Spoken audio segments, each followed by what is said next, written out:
तो देखिए अभी रिलायंस के रिजल्ट्स भी पब्लिश हो गए हैं, तो उसकी वीडियो आ रही है अभी। देख लेंगे रिलायंस के रिजल्ट्स कैसा रहा, क्या रहा, अच्छा था, बुरा था, कितना अच्छा हुआ, कितना ख़राब हुआ, सब देख लेंगे एंड उसके बाद अपना जजमेंट लेंगे। एचडीएफसी के रिजल्ट्स भी एनालिसिस मैंने किए थे। ट्रोल लोगों ने पहले ट्रोल किया, ट्रोल मत किया करिए, कुछ सीख लीजिए, ठीक है। आपको लग सकता है कि किसी की एनालिसिस गलत है, बट ये समझ लीजिए कि वही एनालिसिस जब आपको करने दे दी जाएगी एक पब्लिक फोरम में जहां आपको 50,000 लोग सुनने वाले हैं, तो हो सकता है कि आप 5 सेंटेंस भी ना बोल पाए। तो प्लीज़ ट्रोल मत किया करिए, पहले उस लेवल का आप बन जाइए कि आप एटलीस्ट वो मैनेज कर पाएँ एंड एटलीस्ट आप वो चीज़ कर पाएँ, तब आप सोचिएगा। नहीं तो ऐसे मत सोचिएगा किसी को भी ट्रोल कर लें। कमेंट लिखने में आपको 1 रुपया भी नहीं मिलने वाला, ठीक है। जीवन में कुछ पहले बन जाइए, तब दूसरों को ट्रोल करने का सोचा करिए। और जो लोग कुछ बन जाते हैं वो दूसरों को ट्रोल नहीं करते, सिर्फ अपनी बातें करते हैं। चलिए आते हैं कि क्या था रिजल्ट्स।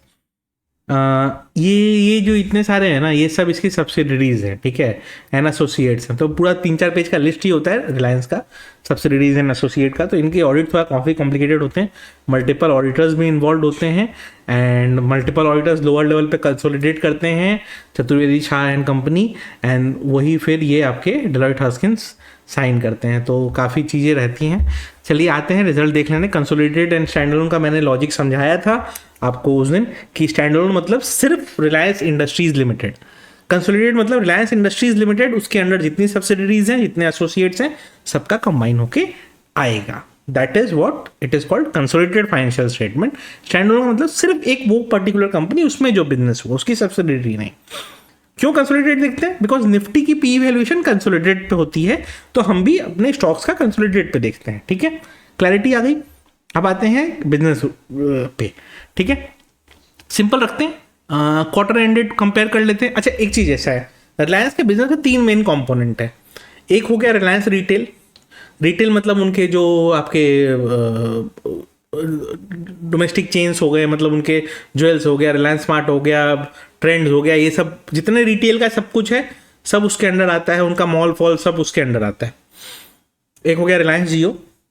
अब जैसे रिटेल सेल्स में क्या होता है ना, थोड़ा बहुत फिर भी सीजन का इम्पैक्ट होता है कि ये सीजन बिजनेस का सीजन ज़्यादा रहेगा, ये सीजन बिजनेस का सीजन डल रहेगा। जैसे अभी जो चल रहा है अप्रैल मई जून, लोग गर्मी में इतना परेशान है कि क्या शॉपिंग करने जाएंगे। हाँ, मॉल में हवा खाने के लिए लोग जा सकते हैं एसी में, लेकिन खरीदने थोड़ा सेल्स डाउन रहता है।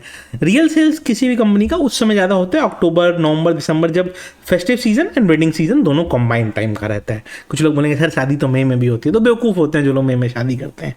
इतनी गर्मी में आदमी मर जाएगा शादी में, उसके शादी करके भी क्या कर लोगे। अरे चलो ठीक है। तो ये हो गया, तो वो एक सीजनल बिजनेस हुआ। जियो क्या है? सब्सक्राइबर बेस वाला बिजनेस है, स्टेबल ग्रोथ है। अब इंडिया में टेलीकॉम में कुछ नया नहीं हो रहा है, आप हार्डली किसी का सुनोगे कि उसने जियो से एयरटेल पे स्विच किया या एयरटेल से जियो पे स्विच किया। मतलब वो परसेंटेज ना के बराबर होगा, जो चल रहा है वही चला रहे हैं लोग। तो उसमें ग्रोथ खाली बस परसेंटेज टर्म से थोड़ा थोड़ा होता है, वो स्टेबल बिजनेस है। एंड एक होता है ऑयल का बिजनेस, जो ये खरीदते हैं एंड एक्सपोर्ट करते हैं। तो इंडिया भले ऑयल का बहुत बड़ा इंपोर्टर है, बट इंडिया के टोटल एक्सपोर्ट्स का एक बहुत बड़ा कंपोनेंट ऑयल एक्सपोर्ट भी है, और वो ऑयल एक्सपोर्ट का सबसे बड़ा शेयर है आपका रिलायंस इंडस्ट्रीज लिमिटेड का।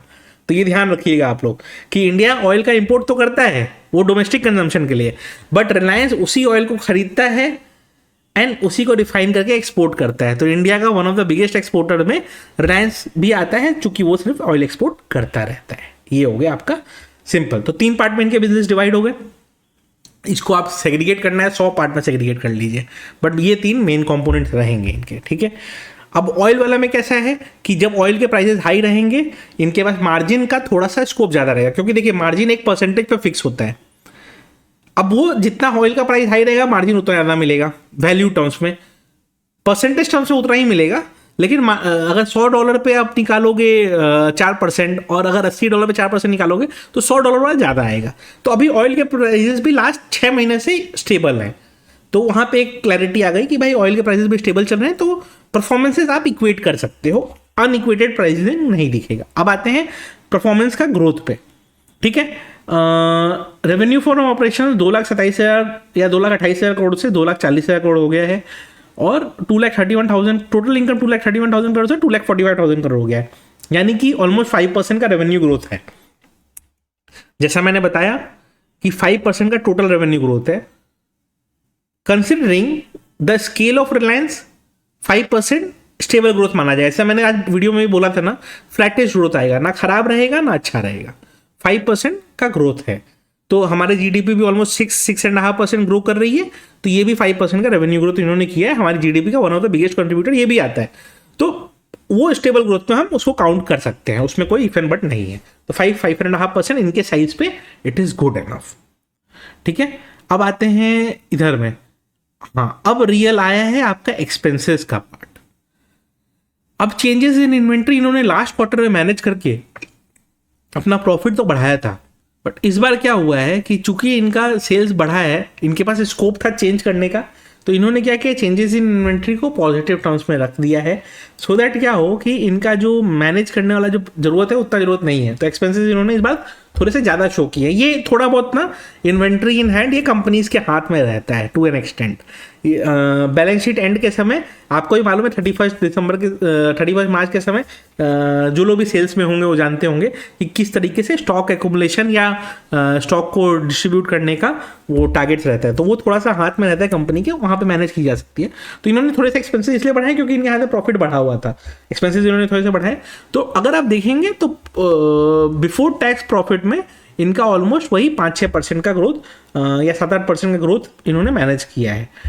अब टैक्स एक्सपेंसेस के बाद अगर आप देखेंगे तो इनका प्रॉफिटेबिलिटी 19,600 करोड़ से ग्रो करके 21,200 करोड़ हुआ है। अगर आप इसको नंबर टर्म्स में देखेंगे तो ऑलमोस्ट आपके 1,600 करोड़ का प्रॉफिट ग्रोथ है, जो कि 7-8% का ग्रोथ है, विच इज गुड एनफ। 5% का आपका रेवेन्यू ग्रोथ है, 7-8% का आपका प्रॉफिट ग्रोथ है, मतलब रिजल्ट कंप्लीटली फ्लैटेस्ट स्टोन में ही है। 5% का रेवेन्यू ग्रोथ, 7% का प्रॉफिट ग्रोथ। अब न्यूज़ चैनल वाले कुछ भी दिखाएंगे, न्यूज़ चैनल वाले आपको 24,000 करोड़ से 27,000 करोड़ दिखा देंगे, 2,19,000 करोड़ से 2,45,000 करोड़ दिखा देंगे, उनको जो दिखाना है दिखाने दीजिए, हम उसमें नहीं जाते हैं। हम अपना एनालिसिस खुद से करेंगे सो दैट हमें कोई बेवकूफ़ ना बना सके, सिंपल। तो रिजल्ट क्या है, फ्लैटेस्ट स्टोन में है, ना अच्छे हैं ना बुरे हैं, स्टेबल ग्रोथ है कंपनी में। स्टेबिलिटी के लिए जाना जाता है रिलायंस, स्टेबिलिटी इसमें दिख रही है। 5% का आपका रेवेन्यू ग्रोथ, 7% का profit growth, which is good enough number. ठीक है, good enough number for a company like Reliance. ये कोई छोटी कंपनी होती तो नहीं सही होता, बट जिस स्केल पे ये है सही है इनके लिए। एटलीस्ट कम से कम इनकी तरह तो नहीं HDFC बैंक की तरह कि भाई रिटेल बैंकिंग से प्रॉफिट 90% कम हो गया, होलसेल बैंकिंग से प्रॉफिट 50% कम हो गया, तो फिर बचा क्या तुम्हारे पास? तुम अपनी सब्सिडी बेचो और उससे प्रॉफिट लेके आओ और फिर बोलो मैंने 17,000 करोड़ का प्रॉफिट किया। भाई तो पूरा बिजनेस ही बेच दो, तो वही मोदी जी वाला हाल हो गया, देश को पूरा बेच दो और फिर बोलो मेरे पास बहुत पैसा है। अरे भाई क्या मजाक चल रहा है? ऐसे थोड़ी होता है। बिजनेस करके ग्रोथ करो जैसे ये लोगों ने किया। ग्रोथ कम होना अच्छी बात है, स्टेबल होना बहुत अच्छी बात है। डेप्ट कवरेज रेशियो थोड़ा सा बढ़ के आया 0.41, लास्ट क्वार्टर से बेटर है, लास्ट फाइनेंशियल ईयर से तो बहुत बेटर है, कोई दिक्कत की बात नहीं है।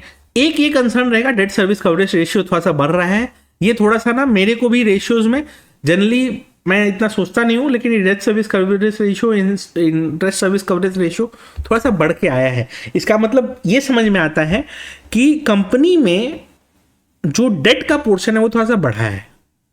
हो सकता है डेट, देखिए पैसा इनके पास है बट फिर भी ये डेट ले रहे हैं और उसका थोड़ा रेशियो बढ़ते जा रहा है, coverage ratio in the sense कि जो कैश फ्लोज है उसके अकॉर्डिंगली आपका कितना रेशियो चल रहा है। तो एक अकेला कंसर्न जो पूरे रिजल्ट में मेरे को दिखा वो ये दिखा। तो जनरली मैं नेगेटिव चीज़ जल्दी खोज लेता हूँ, तो मेरे को नेगेटिव चीज़ ज़्यादा कुछ मिली नहीं है, बस एक ये दिख रहा है कि इनका डेट बढ़ा है थोड़ा सा कंपेरेटिवली, और थोड़ा सा बढ़ के आया है, सिंपल से इतना समझते हैं। बाकी सब चीज ठीक है, बैलेंस शीट में सब कुछ सही चल रहा है, कोई उसमें दिक्कत क्या नहीं है, कैश फ्लो वगैरह भी सब स्टेबल है, कोई दिक्कत की बात नहीं है। सेगमेंट में रिजल्ट देखना चाहता हूँ, सेगमेंट रिजल्ट ये रहे। ठीक है, ऑयल टू केमिकल बिजनेस में स्टेबिलिटी है, जैसे मैंने बताया आपको कि ऑयल लास्ट 6 महीने में प्राइसेस ज़्यादा हिले नहीं है, $1-2 ऊपर नीचे होता है उतना इनको फर्क भी नहीं पड़ता, क्योंकि इनके लॉन्ग टर्म कॉन्ट्रैक्ट्स है, वेरिएशन 2-4% का इनको फर्क ही नहीं पड़ता है, उससे उतना में इनकी प्राइसिंग ही नहीं हिलती है।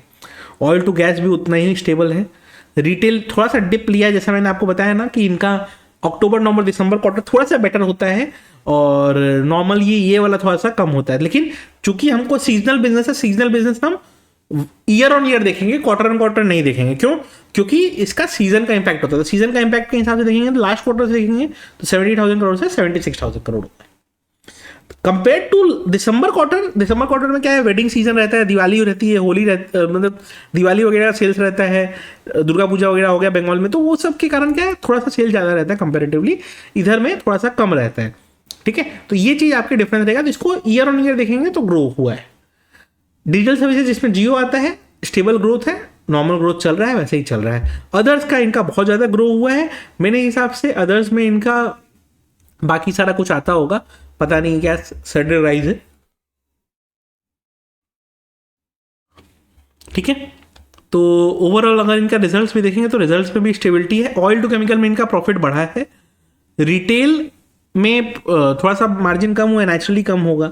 डिजिटल सर्विसेज में थोड़ा सा मार्जिन स्टेबल है, तो कोई दिक्कत नहीं है। फिनेंस कॉस्ट एक लास्ट क्वार्टर से कंपेयर करें तो ऑलमोस्ट स्टेबल लेवल पे ही है, और इंटरेस्ट इनकम इनको अच्छा खासा आया है। अब ये इंटरेस्ट इनकम आ कहाँ से रहा है, यही समझने की जरूरत है। बाकी ठीक है, प्रॉफिटेबिलिटी वगैरह सब सही सही है, तो कोई दिक्कत की बात नहीं है। एक ही बस है, डेट सर्विस कवरेज रेशियो धीरे धीरे बढ़ने लगा है। अभी इंपैक्ट नहीं हुआ, नेक्स्ट 2-3 क्वार्टर में इसका इंपैक्ट दिखना चालू होगा। Debt service coverage ratio long term ratios में आते हैं, जिसका इम्पैक्ट आपको 2 क्वार्टर 3 क्वार्टर बाद दिखना चालू होंगे। इमीडिएट कोई इम्पैक्ट उसका नहीं दिखता है, 2 क्वार्टर 3 क्वार्टर के बाद देखेंगे। तब तक अभी तक तो स्टेबल ग्रोथ चल रहा है। तो रिजल्ट्स ओवरऑल मेरे हिसाब से फ्लैट टोन में है, मतलब एज एक्सपेक्टेड ग्रोथ चल रहा है, कोई नेगेटिविटी उसमें नहीं है रिजल्ट्स में। बैलेंस शीट में थोड़ा सा चेंजेस हुआ है, जिसमें लग रहा है कि डेट बढ़ के आया है, जिसका इमीडिएट इम्पैक्ट शायद ना पड़े, क्योंकि हो सकता है कहीं इन्वेस्टमेंट वगैरह कर रहे हो जहाँ से अभी रेवेन्यू आना बाकी हो।